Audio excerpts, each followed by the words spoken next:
Hey guys, I learned something new today. Had to change out my headlight. I had to change my headlight. It was out, so I needed a new bulb. Basically, I found out that this area here is the high beam.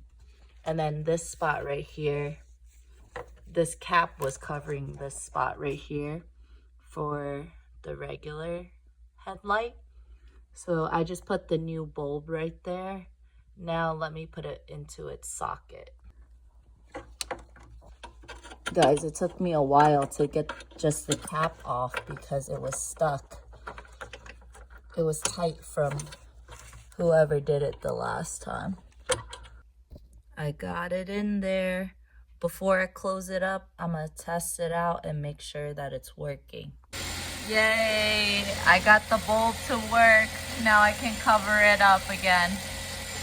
Let's go.